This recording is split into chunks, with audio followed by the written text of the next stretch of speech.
모두의 따뜻한 모따TV. 안녕하세요. 모따TV 아따입니다. 아직도 가야 할 길 스카팩의 이번 시간은 에필로그 후기에 대한 이야기입니다. 이 책을 철저히 읽고 이해할 수 있는 사람은 극히 5% 정도의 소수에 속할 가능성이 아주 희박합니다.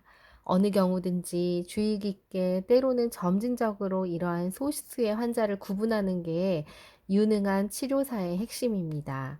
그런 다음 심리치료보다는 그들에게 분명 유익할 수 있는 다른 치료 쪽이 유도하는 게 좋습니다. 그러나 누가 유능한 심리치료사일까요? 심리치료는 당신 인생에서 가장 중요한 선택 중에 하나입니다. 돈뿐만 아니라 소중한 시간과 에너지를 투자해야 합니다. 주식으로 비유하자면 고위험 투자인데요. 제대로 선택한다면 당신이 지금까지 꿈꿀 수 없었던 영적 배당금을 두둑히 받을 것입니다. 잘못된 선택을 한다면 실제로 해가 될 일은 없지만 당신이 쏟아부은 시간, 돈, 에너지를 대부분 낭비하게 되는 겁니다. 그러니 주저하지 말고 여기저기 다녀보고 선택해야 합니다. 주저하지 말고 당신의 느낌이나 직관을 믿어야 합니다. 치료사와 한번 상담하고 나면 대체로 싫고 좋고의 감을 잡을 수 있습니다. 감이 나쁘면 다른 곳으로 옮겨야 합니다. 이런 느낌은 대체로 구체적이지 않지만 그 느낌은 사소하지만 구체적인 단서에서 오는데요. 치료사의 정치적인 성향이나 나이나 성별보다 더 중요한 것은 그가 진정으로 사랑을 가진 사람인가 하는 것이 제일 중요합니다. 친절한 말로 안심시켜주고 적극적인 태도로 대하지 않더라도 역시 당신은 일을 금방 할 수 있습니다. 치료사가 사랑이 있는 사람이라면 또 조심성이 있고 훈육이 잘 돼 있으면 대체로 말수가 적습니다. 그러나 무뚝뚝한 망토 뒤에 숨겨진 게 따뜻함인지 차가운지를 직관적으로 알 수 있죠. 어느 직종이든 관계없이 성공한 사람은 자신의 무지를 인정하면 되게 그는 가장 훌륭한 전문가이고 믿을 만한 사람입니다. 치료사의 능력은 그가 가진 자격증과는 거의 무관합니다. 사랑과 용기와 지혜는 학위로 증명될 수 없습니다. 최고의 자격증을 가진 치료사인 면허를 받은 정신과 의사들은 아주 지독한 훈련을 거치기 때문에 대부분 적어도 돌팔이 의사에게 걸리지 않았다는 확신을 줄 수 있습니다.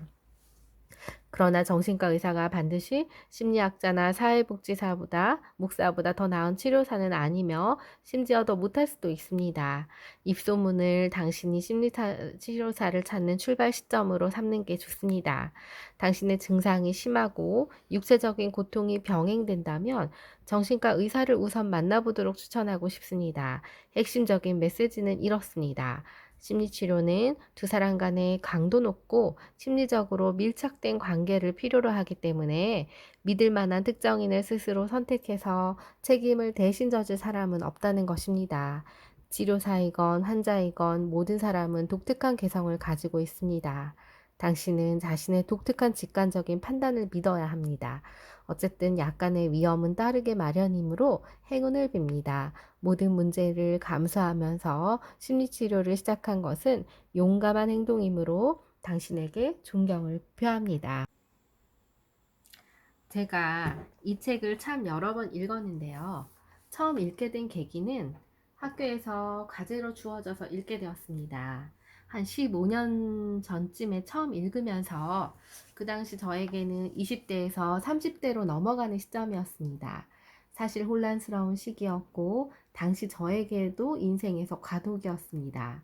심리하고 영성과 신앙 사이에서 고민도 많았고 이때 교육을 전공했을 때라 상담을 공부한다는 게 이거 괜히 하는 거 아닌가 하는 후회도 있었을 때였습니다. 당시에 제 문제를 돌아본다는 게 참 쉽지 않았던 시기인데요. 그때 저에게 이 아직도 가야 할 길이라는 책이 인생의 방향잡이가 되는 책이 되었고 40대가 된 지금 시점에서 이 책은 인생의 전환점에서 앞으로를 또 내다보며 어떻게 살아야 되는지, 또 사랑과 은총이라는 관점이 새롭게 와닿는 것 같아서 참 따뜻한 영양분을 주는 책이었던 것 같습니다.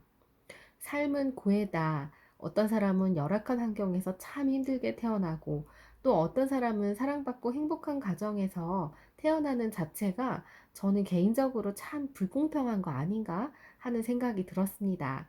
그러나 누구나 출발점은 다르지만 자유의지는 똑같이 주어지고, 그러한 자유의지를 통해서 성장하는 힘이 얼마나 큰지를 가지고 이게 바로 행복을 측정하는 것 아닌가라는 생각이 들면서, 역시 사랑을 많이 받으면 그만큼 자원을 많이 받았기 때문에 상대에게 조건 없이 사랑을 많이 줄 수 있지만, 사랑을 받아야 함에도 불구하고 받지 못할 때 우리는 사랑의 빈자리를 채우기 위해서 고달프게 채워나가는 과정 안에서 은총을 발견하는 것이 정말 중요하다는 생각이 들었습니다.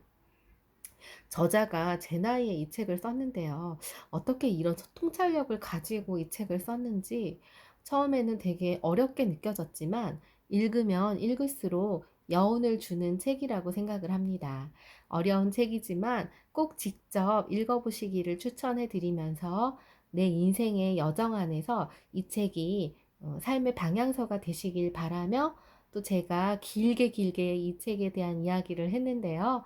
긴 시간 시청해 주셔서 감사드립니다. 이상 아따였습니다.